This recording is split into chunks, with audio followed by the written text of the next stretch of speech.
সাহেব রহমতুল্লাহ আলাইহি উনি মাছের সাথে কথা বলতে পারতা। এখন যেটা বন্ধ ভিড় বলতে জীবন একবার সুন্নাত সুলতা আছে, আরো কতটা আছে থাকিবা কিচ্ছুই ধরছে না। এই বন্ডা বলতে মাছে কথা হইব দূরই, তুই একটা মশায় তার লগে কথা হইতো না। ইটা ফিরনি, এটা হইল বন্ড বল। এই বন্ড বলতে আবার কিন্তু এরা কিন্তু কিছু মুরিদ আছে ওইরকম আরব বন্ড বইয়া গেলে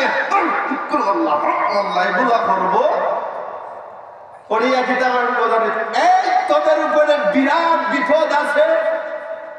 আর বেটেন কিন্তু আবার এই ফিরো বলতে আজ মাহফিল বানাইতে পারে। বেটেন যে বেটানতে কিন্তু আজ মাহফিল কিন্তু লগে লগে ফির বানাই দিব। এই বেটেন বলতে মাঝে কিছু দোষ আছে। এখন এক বেটির ভিতরের কথা লাগি গেছে, বেটা যে হইতাছে তোর অনেক সমস্যা আছে, তোর উপরে অনেক বিপদ আছে।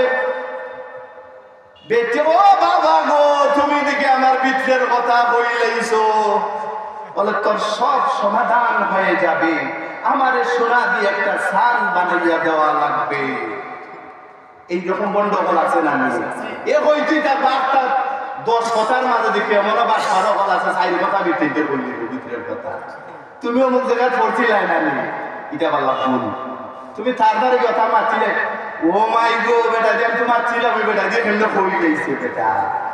ও আজ মাগির বানাই দিছো বেটে, এমন ফির ধরবো হর তে বেটে না আমার মা বই বলে তা আজ মাগির বানাইবার লাগে তারা আমার গরম বাটি। এখন আমি একটা ঘটনা কই, এই মহিলা বলতে আমার মা বই বলতে যে চেষ্টা করতাম ফিরলে কিন্তু লোক লোকে তারা চিনি লইতে পারে, এটারও ওষুধ আছে। বলে কি জাত ওষুধ?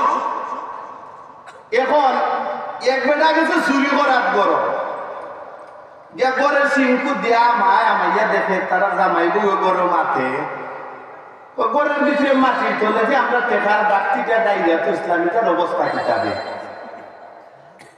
টাকা ঠিকই আছে, টাকা তো কেউ মাথা আমি কার লগে মাথা আমার টেকার কথা মানুষের হইয়া মরতাম নি, টেকা তো আমার মাটির তোলেই আছে। আর আমাইছি জানি চুরি করতো, এ বেটাই উনিছে কথা এখানে উনিয়া বাড়িয়া গেছে কি পরের দিনে ইয়া ঘরের দ্বারা মৌলা ওই ডাক দিয়া কিতা করে জানি কি আছে আমাকে সাহায্য কর। বেঁচে বারে ইয়া হয়, বাবা আমরা গরিব মানুষ তোমারে কি দিব? কেন গরিব মানুষ বললে? তোর ঘরের মাটির নিচে টাকার পুতলা গাড়া আছে। ও বাবারে বেটায় আমার ভিতরের কথা কইলেইছে, আইসেনি আসলটা লাগাল পাইছেনি পাইলেইছে আসলটা লাগাল, কারণ এ কিন্তু ফিরনি এ বাটবা চুরি যাইছিল ইয়ে অন্য গেছে ও ঠাকি দইয়া ঘরের ভিতরে টাইম নেওয়া বেটা মুড়ি দইয়া এখন এই ফিরে এই মুড়ি দইয়া এখন কিতা করছে বেটি হইতে কি যা ফিরবে টেকার বান্ডিল তো আমি আগে ওরাই রাখি দিছি।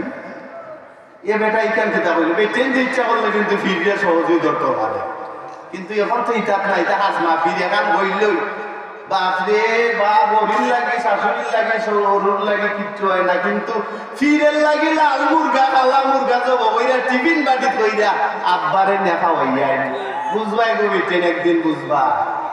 এই আব্বা বা নানি ফিরের বাদামটা যেদিন খাইবা ওদিন বুঝবা। এই জন্য ভাইরা আমার আমি আপনাদেরকে বলি, আমি প্রথমে বলেছি আজকে আমার ওয়াজটা হবে অন্যরকম। এই ফির এই মহিলা কথা অন্যরে বেটা ধরে আজকে ফিরগিরি ছুটাই নেই, কারণ দেখা তো আমি বহুত আগে নেওয়ার রেখে দিচ্ছি। এখন বেটাই কেন নিয়া দৌড় দিছেন তাই বাজারও গে ফিরের লাগি বালা বালা খানিয়া টাকা বাড়ান তা নিয়া লইয়া তাই গড় আইসল আইয়া তাই বাজারও পাঠানি গড়ই তাই কিতা করছেন হিল হিল মানে কিতা বুঝি না ফুটাই দিলে আমি কই ওই তো কাটার মাঝে ফুটাই দিয়ে আমরা গেছি, আমার বাসা তো বুঝবাই আপনারা ফুটাইল দি ফাটারে উল্টাইয়া বেঁচে কেরাত কেরাত ডাকাইয়া বসানি আরম্ভ করছে। ও তেল লইয়া আজকে একদম না একদম ওইব তো ফিরের ভিতরে কামড়া কামড়ি আরম্ভ হয়ে গেছে। কিথারে ফাটারে দি উল্টাইয়া দেখি বসানি আরম্ভ করছে। বলে তাই যে আপনি আমার মুড়ির গেলা কই? বলে তাই বাজারে তেল আনতে গেছেন। বলে কেনে? বলে একটু পরে একটু খবর আছে, এটার ভিতরে খাবার মাঠে কিতাবে খবর আছে ওখান তাই উঠিয়া কইলা যদি বাঁচতে যদি চাও ও ফিজদার কুলা সবাই তুমি বাড়িয়া দেব কি কথাটা কইছে এমন এক ফির উঠিয়া দিছে ফিসের দরজা মুখার দৌড় বেটা আইসে আমার ফিরসা কই ও তো তোমার ফিরসা দৌড়ে আর ও যে ফাটার মাঝে ফুটাইলে দাঁড়াইছে ইয়ানে চুক্কা করে দিছে ফুটাইলে তেলার ফুটাই লইয়া ও ফিরসা কই যাও তোমার লাগি তেলার হিল রেডি আছে কইরে বাবা দৌড়া দরকার খামইছে নি এইরকম বন্ধ বিরকাল আছে না নি এই বজমালার মালা হোক লাত লাগাইয়া হেকুন আল্লাহ ইত্যাদি এমন বান্না দেওয়া দরকার আছে এই কলবটারে জিন্দা করতে গেলে জিন্দা অলির দ্বারা যেমন লাগবো এই জিন্দা অলি আমাদের এই যে আমাদের পীর মুর্শিদ আল্লামা আব্দুল লতিফ চৌধুরী ফুলতলি সাহেব কিবলা ওই সমস্ত দরবার অকল তো যাও তোমার ফসা কলবটা জিন্দা কলব হয়ে যাবে বলেন সুবহানাল্লাহ